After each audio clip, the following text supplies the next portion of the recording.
Үнэн дээр би яаж ялахаа мэдэхгүй. Гэхдээ ялагдаж болохгүй гэдгийг мэдэж байна. Анцаарал донд чи би гэрэл болон сүүлчимөж хүртэл тэнцэнэн бол миний зам миний хүч Метапиус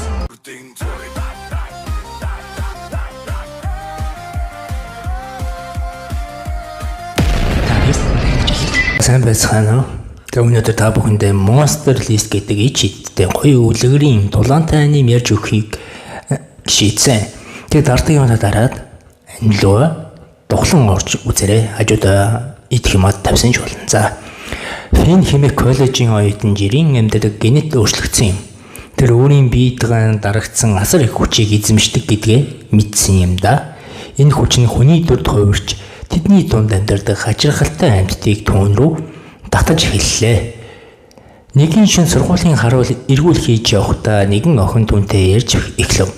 Бүсгүй түүн рүү уруу татах буюу ховсдох гэж оролдов. Тэр дороо ер нь ховсдуулан яг тэр үед Фин гэртээ харих замд байсан бөгөөд самсаргүй байдлаар тэр хоёрыг харчихлаа. Тэр цаашаа алгасаар харуулын хашгирахыг сонссон ч тэдэнд харагдахыг хүсэхээгүй тулдаа зогтов. Харуул зогтаад ойролцсон биш, харин тэр эмэгтэй мангас байсан тулд алгуулснаасаа болоод хашгирчихсан байжээ. Фин огт мэдээгүй юм. Тэр сургууль дээрээ биширдэг сүүжи хэмээх бүсгүйд зөөдлөв. Хэсэгхэн хугацааны дотор түүний царай айжмаар өөрчлөгдөж Фин айсандаа сэрчээ. Хичээлийн дараа тэр найзуудтай зүүдээ ярьсан ч тэд түүний сүжигээс хол бай гэж зөвлөө. Учир нь Фин сүжиг тохирохгүй. Ялангуяа тэдний хооронд асар их ялгаа бий гэв. Гэвч тэр найзуудынхаа үгийг ойш ясангүй. Сүжиг мэдрэх сэтгэлээ төлөө тэмцэхэд бэлэн хэвээр байлаа.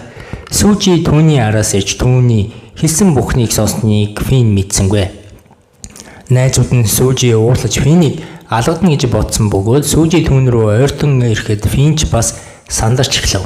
Харин Сүжи түүний байр хүртэл дагалдаж явахыг гуйхад бүгд гайхширч хоцорлоо. Тэр байр руугаа явж байхаа Сүжи сүүлийн 2 өдөр болсон гэмт хэрэгүүдийн талаар дурдсан бөгөөд тохирогчдын нэг нь тэдний сургуулийн харуул байв. Тэр цааш нь энэ шалтгааны ганцаараа гэртээ харихаар айж байгаагаа гэж хэлв. Гэвч Фин хохирогчд бүгд эрэгтэйчүүд бол түүнийг санаа зовох зүйлгүй гэж хариулва. Тэгээ Сүжи хэрв тийм бол Финийг өөрөө хамгаалах хэрэгтэй гэж хэлв. Хэдэн хормын дараа Сүжи царай гинэт хувирч Фин зочирцсноос болоод унах шахлаа.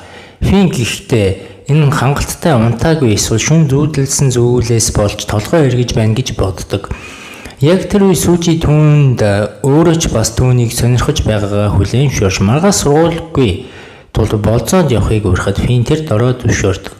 Энэ хооронд Хелен гэдэг модон мангас эмэгтэй өөртөө хэрэгтэй манаа цуглуулахын тулд хохирчтой луга дайрсаар байв. Маргааш нь Фин Сүжинтэй зочид буудлын өмнө таарна гэж огт бодоогүй юм. Хожим нь юу болж болох тухай бодлоосоо болж догдолж байтал Сүжи гинт ирэв. Хелен ч мөн энэ зочид буудлд дараагийн хохирогчтой хамт байсан тодорхой болов. Сүжи Финий хувцсны дэлгүүрт дагуулan очисон бөгөөд өмсөж үзсэн баг бүх даашинзэн түүнд яг таарч байсан тулд Фин их мөнгө өргөхөд хүргэв. Дараа өдөр нь Фин тэр дороо мөнгө олохоор ажил хийж эхлэв. Учир нь Сүжинтэй болцсны дараа түүний хуримтлал дууссан байлаа. Гэнэт тэр дурсамж гуйх эрэгтэй хүний дууг сонсон айд зочив. Дуу урд талын өрөөнөөс гарч байгааг мэдээд хаалгын тогшиж үзлээ. Хинч хариу өгөөгүй тул хаалганы цаана юу болж байгааг чагнах гэж оролцсон боловч энэ хүн хэдийнэ амнасаа алдсныг тэр мэдсэнгүй. Гэнэт хаалга нэгдэх үе тэр харав. Хелен тэр дотор Финийг хүчтэй энергийг мэдэрч түүнийг уруу татах гэж ховсдох гэж оролдов. Гэвч хэн нэгэн ирж байсан тулд Хелен сэдгэнхээ зогсож Финийг дуудлагын картыг өгөв. Хелен хаалгаа хаахтай хааж байсан зүйлээс олсондоо маш их баярлана. Фин ажлаа тараад эхлээд арх уухаар шийддэг. Тэр маш хурдан сохтож унтсан бөгөөд дэлгүүрийн эзэн хаах гэж байгаад сэрхэд нь Фин Сүжи рүү залгаж ирж авахыг гуйв. Гэвч Сүжи усанд орж байсан тул дуудлагыг нь хариулж чадсангүй. Үүнээс бос тэр дэлгүүрийн эзэн Хелений өгсөн дуудлагыг картанд дээрх дугаар руу залгаж өгөхийг гуйв. Хелен түүнийг маш хурдан авч явсан бөгөөд тэр шөнө түүнд хийхээр төлөвсөн зүйл нь болно гэж огт бодоогүй юм. Сүүжи Фенээс ирсэн хариулагдаагүй дуудлагыг хараад түүн рүү залгахыг оролцсон ч утас нь холбогдохгүй байв. Фен сэрхтээ Хеленийг хараад гайхсан тул тэр түүнийг шууд уруу татахыг оролддог. Сүүжи Фенд ямар нэгэн муу зүйл болж байна гэж сэжиглэж байсан тул шуурхай арга хэмжээ авч түүнийг хайж эхлэв. Хелен Фенийг би чамд хайртай гэсэн үгийг хэлүүлэхийг хүчлэв. Учир нь ингэснээр тэр өөрт хэрэгтэй зүйлээ түүнээс авч болох юм. Хэдэн хормын дараа Сүүжи тэдний яг хажууд ирсэн тэд гайхав. Хелен уурсандаа Сүүжи рүү шууд зогсон ч Сүүжи зүгээр л хааж гучтай зохиролтоор Хеленийг өшөглөв. Хелен дахиад дайрахаар завдсан Сүүжи түүнээс төрүүлж өөрт нэг зохилт зөхөв. Фен Сүүжинийг хүчинд итгэж чадахгүй байтал Хелен гинэд модон мангас болох хүчээ ашиглан Сүүжинийг хүлэв. Хелен түүнийг алах гэж байхад Фен энэ дайралтыг хурдыг нь хассан юм. Сүүжи үүнийг хараад уурлаж жинхэнэ хүчээ гаргаад Хелен рүү дайрсан тесрэлт болов. Сүүжи үнэндээ үнэгэн мангас байсан бөгөөд тэр ч бас нэг төрлийн амьтан бөгөөд хүмүүстэй амьдрахын тулд дүрээ хувиргадаг байлаа. Хелен тэр дорой хүчтэй дайралтын хариу барьж чадсан бөгөөд дараа нь Сүүжи дахин тэслэхийн ухаан ороход Сүүжийн жинхэнэ дүр төрхийг харсан бөгөөд үүнээс болж тэр бас л мангас гэдгийг нь баттай мэднэ. Сүүжийн түүнийг идэхийн тулд дотносох арга осоо болов. Удалгүй нэгэн эрэгтэй түүнд туслахаар ойртсон боловч Хелен хүчээ сэргээх шархаа эдгэхийн тулд түүнийг зүгээр алав. Маргааш нь үдийн цагаар манаач Хеленийг түрээсэлсэн өрөөнд нүдэндээ ч итгэсэнгүй. Яг тэр үед Фенс ирсэн бөгөөд өрөөнд болсон явдлыг түүнд буруутгав. 2 өдрийн дараа тэр сургууль дээр Сүүжинийг хараагүй бөгөөд тэр шөнө харсан зөвлөлтөд итгэж чадахгүй хэвээрэл байлаа. Мөн түүний Сүүжинтэй шууд салсан гэж бодов байв. Гэвч удалгүй цагдаагийн дарга эрчүүдийн амь эрсдэх тохиолдолд нэмэгдэж байг шийдвэрлэхийн тулд Давас бүлгийг мэргэжилтэн Шибэтай ярилцав. Шибэ мөрдөн байцаа хайхад 3 хоног хүсч тэд яаралтай шийдвэр шаардлагатай байсан ч дарга хүлээхээс өөр аргагүй болов. Шибэ барилгын талбайд очиход хохирогчдын алагдсан байхыг хараад энэ л модон мангасын үйлдэл болохыг шууд мэдэв. Тэр Хеленийг дагаж явсаар өөр нэг нөхрөө дуудаж Хелен Фенийн сургууль руу явсан гэдгийг мэдэв. Шибэ нэг аяг ус авч түүнд ямар нэгэн юм хийснийхээ дараа барилгыг үүдэнд өмнө ус цацав. Энэ хооронд Фен сургууль дээр мангас хайсаар байсан бөгөөд бусад сурагчдыг түүнийг дэргэд эвгүй санагдаж эхлэв. Хэсэг хугацааны дараа тэр найзуудаа нэг модыг тойрон зогсож байхыг харав. Тэр томоотой шилээр авч хараад энэ Хелен байсанд чочирдв. Түүнийг ойртож ирэхэд Фен зүхтахыг оролцсон ч Хелен усан үзмийн модоор түүнийг зогсов. Тэр Фенд хэрэг өөртөө хамт явахгүй бол найзуудыг нь ална гэж сүрдүүлдэг тул Фен дуулууртай байхаас өөр арга замгүй болчихлоо. Тэд сургуулиас гарахад нэгэн эмэгтэй цагдаатай таарсан бөгөөд тэр тэднийг сэжиглэн хоёрыг нь зогсоосонгүй. Хелен түүний нэгэн барилгын дээвэр дээр авчиж түүнийг идвэл байнга ирчүүд хайж алах шаардлагагүй болно. Учир нь тэр бусдаас онцгой гэж хэлв. Учир нь энд л Фен хотын ирчүүдийн амь насыг хөнөөж буй гэмт хэргийн буруутан Хелен мөн гэдгийг мэдэв. Үүнээс гадна Хелен хүмүүсээс өшөө авахыг хүсч байсан учраас түүний хайртай хүмүүсийг алдахад хүмүүс буруутай байсан. Хэдэн жилийн өмнө Хелен өөртөө адилхан өөр нэгэн найзтайгаа бүрэн бус нутгийн дүрд байсан бөгөөд тэдний суулгацууд нэг нэрлэгддэг байв. Тэр хоёулаа хүн болохыг мөрөөддөг байсан ялангуяа Хелен. Учир нь ийм зүйл болоход тэр маш их зүйлсийг хийхийг хүсдэг байлаа. Нэг өдөр тэдний байгаа газарт нь барилга барихаа болсныг мэдв. Хелен хүмүүстэй ойртох боломж олдно гэж бодож сайхан хэрэг гэж үзсэн ч найз нь энэ бүх модыг тайрна гэсэн үг гэдгийг тайлбарлахад тэд бүгд гуниглав. Моддыг тарих өдөр ирэхэд моддын нэг нэгээр нь тайрч эхлэхэд суулгацууд нь Хелен хүн болох мөрөөдлөө биелүүлж тайрагдах моддын дунд үлдэхгүй тулд өөрсдийгөө золиослохоор шийджээ. Хелен өөрийг нь аврахын тулд найз нь бас золиос болохоор шийдсэнийг мэдээд маш их уй гашууд автав. Үүний ачаар тэр хүний дүрд амжилттай хуурч чадсан юм. Хелен гинэт Фен рүү дайрсан ч тэр зайлсхийж чадав. Тэр Фен рүү ойртож өмдөө тайлахыг оролцсон ч Фен түүнийг хурдан зогсоож үүнээс болж Хелен түүний ороосон ургамлаараа чангалж Фенийн дээр төлөвлөгөөгөө хэрэгжүүлж эхэлв. Сүүжи Фенд ямар нэгэн зүйл болж байгааг шууд зүн совингороо мэдрэв. Тэр багштай виз засах өрөө орно гэж шалтгаан хэлээд Фэн рүү явахаар болов. Хелен Шеба болон Диавас бүлгийн бусад гишүүдэд тэдний ажиллаж байгааг огт мэдээгүй юм.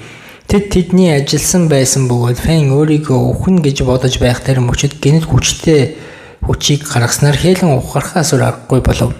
Фэн өөрийн биед юу болж байгааг ойлгохгүй байтал Хелен гинэт түүн рүү дайрлаа. Гэвч түүнд ямар ч гэмтэл учраагүй. Учир нь тэр биед маш их хүч байгааг мэдэрч байв. Хелен түүн рүү олон удаа дайрч Фэн боломж олдоход хариу зөвхөлт хийв. Хелен хүчээ ашиглаж түүнийг хорсон ч Хелен түүн рүү ойртоод Фэн зүгээр дэлбэлж орхив. Энэ удаа тэр хоёулаа зэрэг давшин Фэний хүч гинт алга болж тэр дороос сүййлдэв. Азар Сүүжи яг цагт нь нэж түүнийг авч чаджээ. Сүүжи жинхэнэ дүрээ харуулсан тул Шеба дараа нь юу болохыг мэдэж байв. Сүүжи өөрийн хүчээр Фэнийг ч бас зохино гэж огт бодоогүй юм. Тэр Фэний дотор хувцсыг нь анзаарч түүний Хеленийг хийсэн болохыг мэдээд уурлаж Хелен рүү дахин дайрч эхэлнэ. Хелен Сүүжи рүү дайралтаас зайлхийж зэрэгцээ хүчтэй гаргав. Энэ том модыг ургуулж баригдах гэж би барилгыг хүрээлв. Сүүжи барилга руу орох гэж байхад Фэн санаа зовж түүнийг зогсоох Сүүжи Хелентэй тулгархаар барилга руу орсоор байв. Тэр Хеленийг хайж байхдаа гинэт түүний дайралтанд өртөж олон удаагийн дайралтанд өртсөн тулд хүчээ хэрэглэхээс аргагүй болов. Тэр Хелений дууг сонсох хүртлээр дайралтанд солилцсоор байв. Хелен гинэт Сүүжин рүү дайрч барилгын бүхэлд нь оров. Шиба болон түүний нөхөд юу болсныг харсны дараа Шиба тулаанд хэн ялахыг мэдэж байсан тулд явхаар шийдэв. Түүнчлэн тэр Фэнээс харахыг хүссэн зүйлээ харсан юм. Фэн Сүүжийг хайхын оролдож хэсэг хугацааны дараа нэгэнд гар харав. Тэр түүний Сүүжи гэж бодсон гинэт босч ирсэн Хелен байв. Хелен тэр дөрөв Фэн рүү дайрсан боловч түүний усан үзмийн модод Фэн дойртохоос өмнө шатсан бөгөөд дараа нь Сүүжи гарч ирэв. Үүнээс болж Хелен Сүүжи рүү дайрч тэдний дулаан үргэлжлэлнэ. Хэдэн хормын дараа Хелен хамаг хүчтэй дайралтаа хийсэн ч Сүүжийн түүнийг ялсан хэвээр л байлаа. Сүүжи Хелен ч олж авсан амьдралын хүчээ буцааж өгч анхны хэлбэртээ эргэн орохыг тушаав. Гэвч Хелен өөр зүйл төлөвлөж байв. Тэгээд Сүүжийн түүнийг зогсоож чадсангүй. Хелен алга болоход тэр анхны дүр төрхтөө буцаж очсон бөгөөд түүнд олон цуулгац харагдсан юм. Тэр түүний нэгэн хаалга руу хөтөлж тэр хаалгаа онгойлгоход олон мод харсан байна. Гэнэт хаалга болон суулгаснууд алга болж тэр уйлж эхлэв. Найз нь ирж араас нь тэр дороо тэрч авчээ. Нэг өдөр Фэн илгээмж авах газар очиход өөрт нь илгээмж байгаа эсхийг шалгуулахыг зэрэгцээ. Найзынх нь илгээмжийг авч өгөхийг нь хүсэв. Найзынх нь илгээмж том хүүхэлдэй байсан тэр гайхсан юм. Илгээмжийг шалгуулахаар онгойлгосон байсан тул бусад оюутнууд түүний дотор байр руу эдгээр зүйлсийг авч явахыг харсаар байлаа. Түүний хэн нэгэн хүлээж байсныг тэгтээр огт мэдээгүй бөгөөд энэ хүн түүнтэй уулзахын тулд санаатаагаар мөргсөн байна. Энэ охиныг тэр Гайл байсан бөгөөд түүний босгоход нь туслах гэж байхдаа самсаргүй байдлаар Фэний нэрийг дурдсан юм. Түүний ярих байдал нь түүн рүү уруу татахыг оролдсон ховсдохж байгааг мэд санагдсан тулд Фэн тэр дөрөв Хеленийг санав. Учир нь тэр өмнө нь түүнтэй яг адилхан зүйл хийж байсан. Тиймээс тэр айсандаа хурдан зүхтаж илгээмжийг нь хайрцагт орхисон юм. Жаал өөрийн багш Шеба түүнд үүрэг даалгавар өгсөн өдрийг санав. Түүнд Фэнийг ажиглаж хамгаалах үүрэг өгсөн байсан учраас тэд түүнийг мангасуудыг харж чаддаг чадвартай гэж сэжиглэж байв. Гайл хайрцгийг өргөх гэж байтал Сүүжи тэнд ирж Фэнээс юу хүсэж байгааг нь асуув. Сүүжи Гайлтай төстэй хэн нэгнийг санаж Гайл тэр дотроо түүнийг үнэгэн мангас гэж хэлв. Танив. Гайл Сүүжи мөн тэр сургуулийн оюутан гэдгээ мэдээгүй байсан ч гэвч Сүүжийн түүнд Фэний эсрэг ямар нэгэн зүйл төлөж байгааг тохиолдолд хэмээн сануулж занал хийлв. Фэн өрөөнд орсны хэдэн хормын дараа Гайл түүнийг үлдээсэн хайрцгийг авчирч өгөхөд тэр гайхав. Тэр хайрцаг дээр мэдээллийг дагаж тэдний өрөөнд олж чадсан тодорхой болов. Тэр хайрцгийг түүнд өгсөний дараа Гайл Фэнээс найз залуунд болохыг хүсв. Гэвч түүний найз хайрцагт аль хэдийнэ онгойлгосон байгааг анзаарав. Фэн түүний илгээмж ямар нэгэн зүйл хийсэн гэж буруутгасан тэдний хооронд хэрүүл эхлэв. Хоёулаа хэрэлдэж байхаар Гайл өрөөнөөс гарахаар шийдэж байв. Хэдэн цагийн дараа Сүүжийн болон Фэн ресторанд уулзаж хоол идэв. Тэр түүнээс томруулдаг шилээ алдсан уушлахгүйсэн бөгөөд энэ үед л тэр шил Ердийн томруулдаг шил байсныг мэдсэн юм. Яг энэ үе сүүжийн түүнийг үнэхээр онцгой гэдгийг хэлсэн. Учир нь тэр мангасуудыг жинхэнэ дүр төрхийг харж чаддаг чадвартай байв. Тэр цаашид шээлэний дайралтыг цээжиндээ авсан гэмтлийн улмаас дарагдсан хүчин түр зуур тайлагдсан гэж нэмж хэлв. Мөн түүний гарсан хүчнээс болж Шеба түүний домог нүдийг эзэмшигч хүн гэж шижиглэж эхэлсэн юм. Тиймээс Фенийг аюулгүй байдлыг тэдний тэргүүн зорилт байх ёстой гэж хэлвэ. Сүүжийн Фенд үргэлжлүүлэн болгоомжтой байхыг сануулсан учраас түүний хүчээр мангасуудыг өөртөө татаж болох юм. Тэгэхээр Фен түүнд нэгэн охинтой таарснаа хэлсэн бөгөөд Гайл түүний араас ирснийг мэдсэнгүй. Тэр дороо Гайлаас яагаад тэнд ирснийг нь асуув. Сүүжийн тэдний харилцааг асуув. Сүүжээ уурлаж хүчээ ашигласнаас аянганд байсан ус ууршиж дараа нь Гайлч бас өөрийн арга техникээ хэрэглэн усыг буцаага шингэн болгов.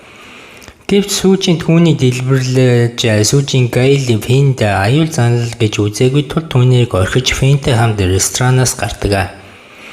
Гэвч тэр дотор байр руу буцаж явхад Гайл Фенийг дагсаар байв. Өглөө нь Фен дөнгөж сэрэхэд Гайл түүнийг хүлээж байлаа. Өөрт нь өгсөн үүргийг зөв биелүүлэх хүсэлтэд авсан тэр Фенийг дагсаар л байв. Фен хаашаач явсан Гайл түүнийг хоол санал болгодог байв. Фен найзуудтайгаа тоглож байхад тэд Гайлтэй хамт тоглож тэр тоглоомд сайн байсан тул тэднийг ялжээ.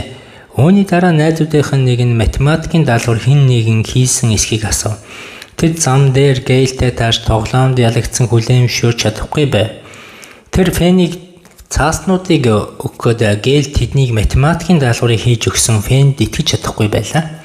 Эхэндээ Фений найзууд түүнд урам хугарсан боловч Гайл тэднийг даалгаврыг бас хийж өгснийг мэдээд тэр ч мөчөөс эхлэн Гайл дуртай болжээ. Гайл мөн тэдний ангийн хүүхэд, ангийн төлөөлөгч болсон юм. Тэр цагаас хойш тэр үргэлж Фентэй наалдаж байсан тул ангийнхан түүнд ер нь бол атаархаж эхэлдэг. Нэг өдөр багийн анхлагч түүнд дуртай байсан тул Фен тэдэнтэй нэгдэхийг албадав. Түүнийг хүрэхэд Гайл тэнд ирж сахиусаараа тэднийг дэлбэлсэн тул тэд зугтав. Гайл явах гэж байтал Фен түүнд өөрийг нь дахаа болохыг хэлв. Гэвч тэр гуйсан юм. Гайл түүний хүссэн хүлээцүүлийг зөвшөөрөхгүй юм. Шүн Гайл өөрийн үүрэг даалгавраа хэцүү гэдгийг ойлгон одоогоос гадаадаас гэртээ буцаж байгаа Лан нэртэй ахлах түүн рүү залгаж энэ үүрэг даалгаврыг ялангуяа багшийн заасан зүйлсийг хэтэрхий нухацтай авч хэрэггүй гэж хэлв. Гэвч энэ Гайлийн төлөвлөгөөгөөс өөрчлөгсөнгүй. Учир нь тэр Фенийг онцгой хандах ёстой эсхийг мэдхийг хүсч байв. Маргааш нь Фен аягтай гомин идэж байтал Гайл гинэд цонхор орж ирэн түүний гомин дээр зайдас хийв. Дараа нь тэр өрөөнд Фенийг аюулгүй байдлыг заналхийлж болох нүхнүүдийг хаажээ. Яг тэр мөчөд Фен өөрийн үүрэг түүнийг хамгаалах гэдгийг хэлв. Фен хэн түүнд тушаасан гэж асуухад гинэд хөдөлж чадахгүй болсаа өвчин туссан юм шиг болсон байв. Гайл зайдсанд нь ямар нэгэн зүйл хойсон тодорхой болсон бөгөөд энэ зааныг хүртэл унгаж чадах тусгай мэдээ алдуулагч байжээ. Тэр Фенийг удаан хугацааны турш төлөвлөж байсан зүйлээ хийхээр шийдсэн байв. Гинэд Фений найзууд өрөөнд орж ирсэн тул Гайл Фенийг ямар нэгэн зүйл хийж түүнийг өөрийнх нь хүслээр хөдөлгөхөө болов. Тэр өөрийн биеийг хянах чадваргүй болсон тул Гайлд захирагдах болжээ. Гайл түүнийг буудлаас аваачсан бөгөөд уулсан манай Фентэй тэр дороо таньсан. Учир нь тэр өмнө тэнд ирж учруулсан хөрлийн төлөөгүй байв. Үүнээс болж тэр тэдэнд өрөө өгөхөөс татгалзсан. Гайл мөнгөө лангуун дээрээ шитгэхэд түүнээс имээсэн манаш түлхүүрээ өгөхөөс аргагүй болов. Гайл төлөвлөгөөгөө эхлүүлэх гэж байхадаа мэс чанараас болж эргэлзэж уйлж эхлэв. Тэр гинэд Фенийг хамар руу зохиж хурдан цонх руу өсөрсөн өөр өрөөний нэгэн эрэгтэйд харагдсан юм. Манаш тэр дороо өрөө рүү яран очив. Тэгээд хагарсан цохыг хараад Фен дуурлав. Нэгэн эрэгтэй тэнд ирж Фенээс тусламж хүсв гэснээ хэлв. Тэр Фенийг үнэтэй ресторанд аваачиж хүсэх тусламжаад талаар ярилцаж эхэлнэ. Тэр өөрийн буудлын менежер гэж танилцуулан Фен түүний мөнгө нэхэх гэж байна гэж бодсон ч тэр хүсэх тусламж нь тасалбал Фенийн өрийг хүчингүй болгоно гэж шууд хэлв. Үүнээс гадна менежер түүнд мөнгө төлөх тулд Фен тэр дороо зөвшөөрөв. Тэр Фэний нүдний шил зөөхийг хүсч тэр үед Фэний түүнийг бас л мангас гэдгийг мэдсэн юм. Менежер үнэгэн мангас буюу Сүүжигаас тусламж хүсхийг хүссэн бөгөөд Сүүжи яг тэр үед нөгөө байрандаа тэднийг ажиглаж байв. Шибаш түүн дээр иж тэд Фэний талаар ярилцав.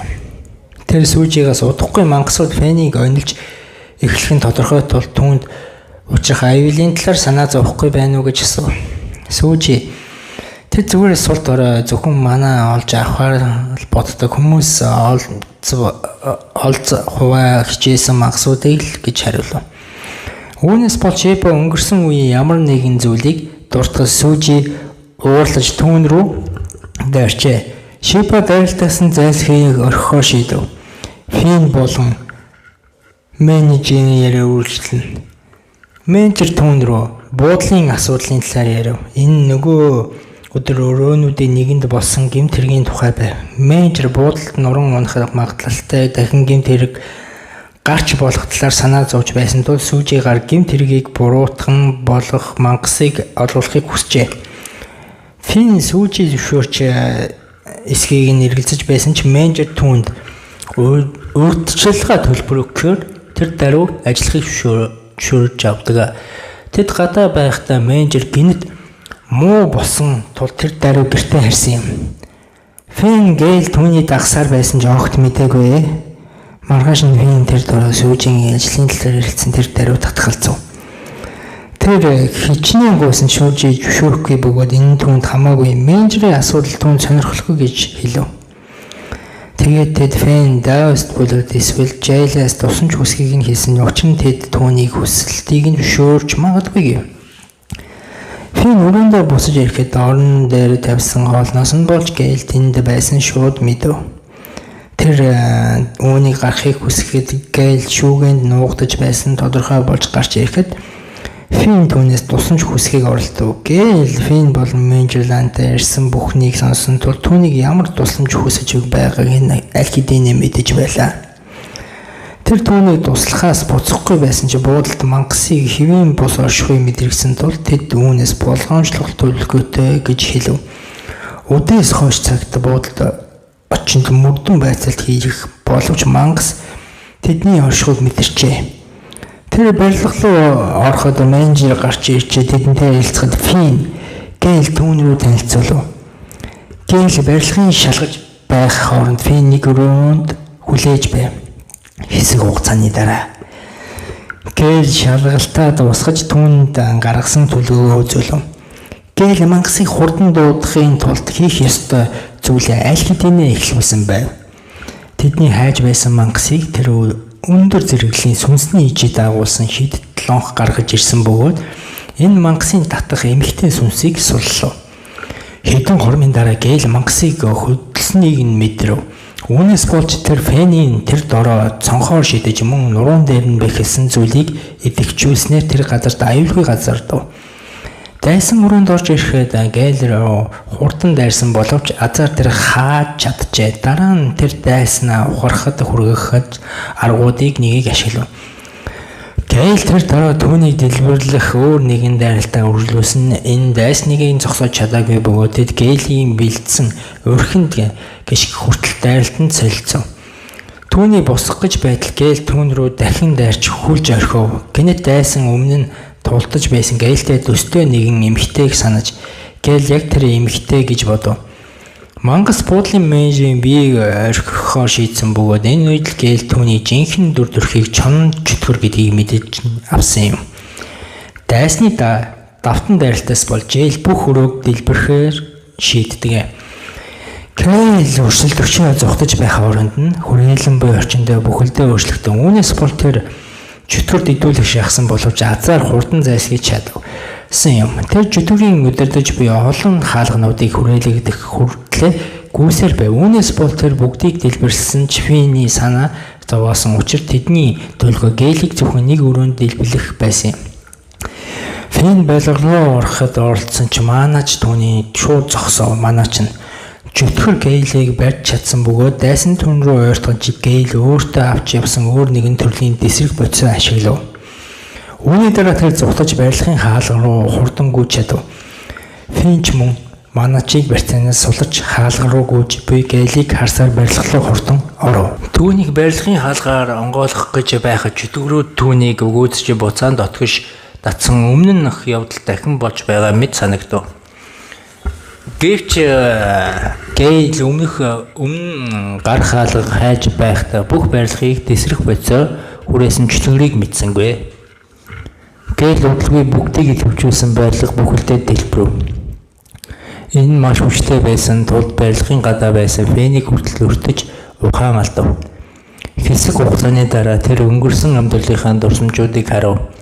Түүний нэр Жун Боу байсан бөгөөд гээлтэй төстэй Гоу нэртэй найзтай байжээ. Тэд мөн Дайс бүлэгт хайрлагдаж байсан бөгөөд Жун Боу төрөл бүрийн арга техник зааж байсан хүмүүсийн нэг болох Сүүжитэй хамт байв. Нэг өдөр өөр бүлгүүдийн удирдагчийн хурал хийв. Үүнд Жун Боу Гоу нарын багш нар оролцож Ян Шан чөтгөрүүдийн нэгэн тосгонд юу хийсэн талаар хэлэлцэв. Хамблам тэдний эдгээр жүтгэрүүдийг дарахын тулд хамтран ажиллаж инх тайвныг сэргээхийг уриалж бүгдээрчийг зөвшөөрөв. Жун Боу багшаа жүтгэрүүдийг мөрдөх тухай мэдээд тэр дараа Гоу дээр очиж мөрийг тавихаар шийдвэ. Тэдний ихэнх нь илүү олон жүтгэрийг дийлэх вэ гэж мөрийг тавихаар явв. Энэ хорон Сүүжи бусад гэмгүй жүтгэрүүдэд тулаан болж байх үед хол байхыг зөвлөв. Чонон жүтгэр Сүүжигийн гэмгүй жүтгэрүүдэд санаа тавьж байг харж түүнтэй ярив. Хүмүүс ба жүтгэрүүдийн хооронд тулаан эхлэхэд Жао Боу ба Гоу хоёрт хиймэл багш Гоу тэдний мөрийг хожсон мэдэгдэв. Тэр мөрийг ялагдсан Гоу дайрсан жүтгэрүүдээс аварч байхдаа авсан бэртлийн улмаас болсон гэж итгэл өмчлөлтэй байлаа. Чонон жүтгэрийг өдөрдүүлсэн жүтгэрүүдэд ялагдсан тул тэр удирдагчаас өөр нэг боломж өгсөн. Тэдний удирдагч түнд боломж өгч энэ удаа хүмүүсийн холбооны удирдагч Шонг алгахад үүрэг өгөв. Хэрэг энэ удаа дахин бодлоготвол тэдний ертөнцид эргэж ирэх боломжгүй болно. Нэг өдөр Жун Боу хоёртой хамт байхад гэнэт тэр хүн дээр очиход аль хэдийн зодуулсан байхыг олж харав. Тэр хүн тэдэнд сануулах гэж байтал Чонон жүтгэр гинэт араас нь дайсан тулд Гоу Жун Боу дайснаас холдуулан татав. Тэд Чонон жүтгэр хамбыг хайж байгааг мэдв. Гоу Жун Боу гэрт нь явуулж багштай мэдээлэхээр шийдсэн болов өөрөө Чонон жүтгэрийг зогсоохыг оролдож байв. Гэвч тэр түүний төлөвөг зөвшөөрөхгүй тул тэд энэ талаар маргав. Тэд гинэт Чонон жүтгэрийн найралтанд өртөж лайсантайгаа тулдсан ч тэднийг ялсан хэвээр байв. Дараа нь тэр Гоу барьцаалж Жоо Боугийн хамб хүрэхээр албатав.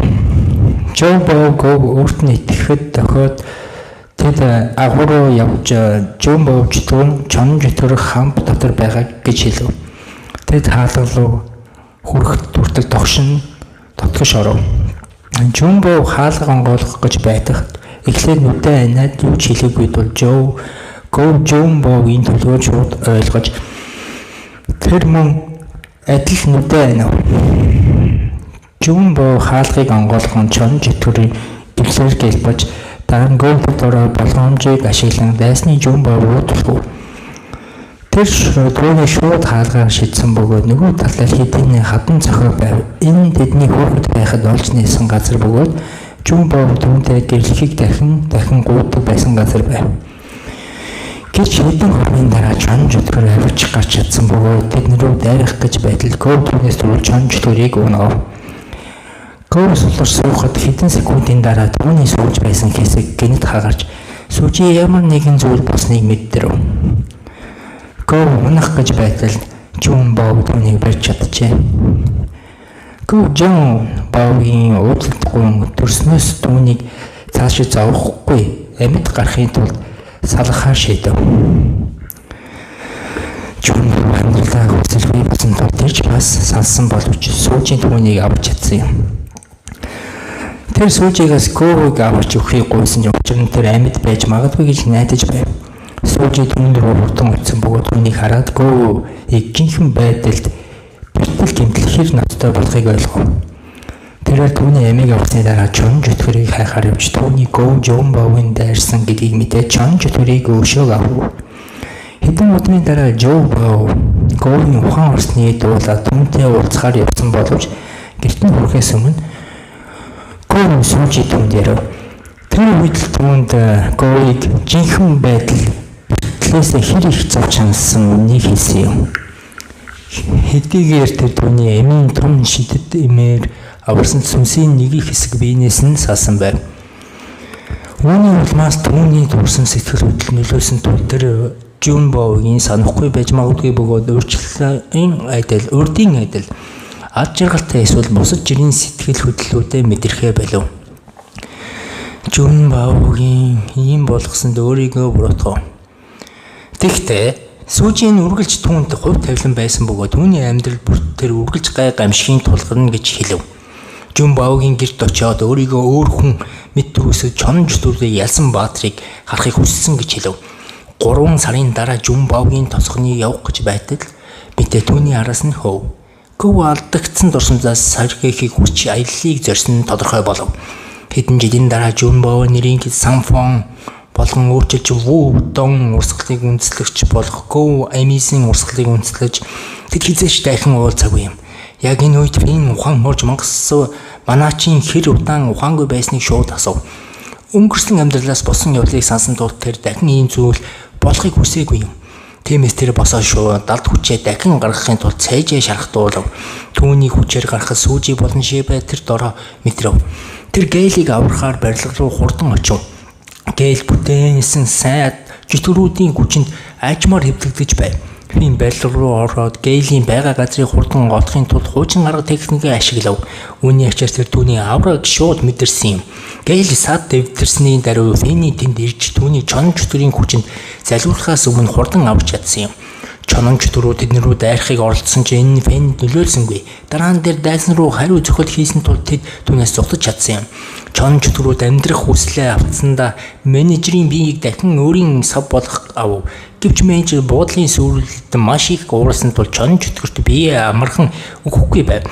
Эцэст нь чонон чөтгөрөө түүний биеэс хүчээр залиулсан боловч удалгүй сүүжи тэнд ирэв. Үүнээс болж тэр чонон чөтгөрүүд дайрахаас буцахгүй болов.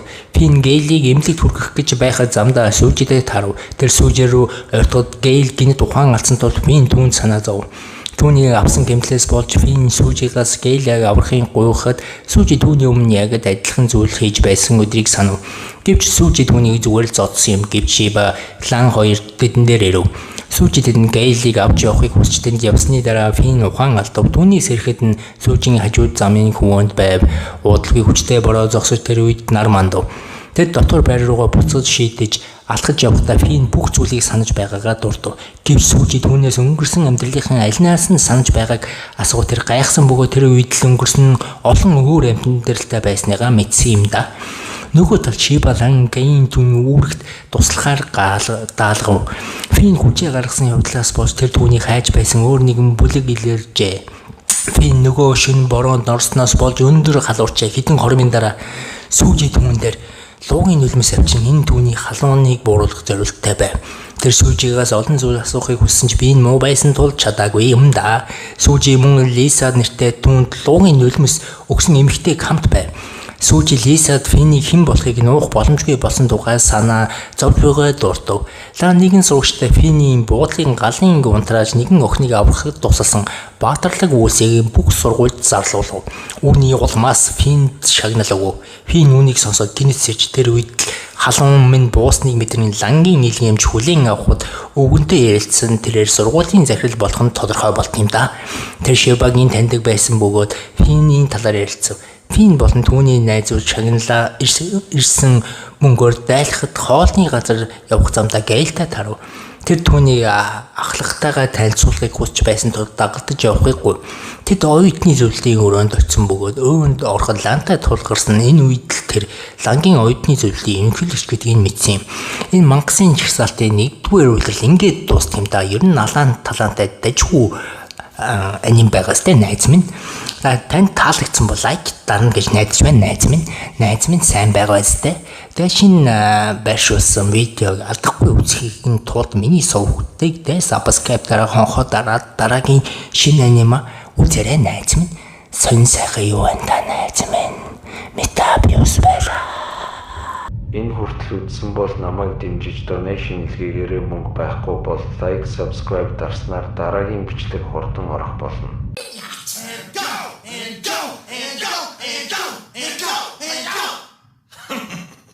Guess it's me. Well,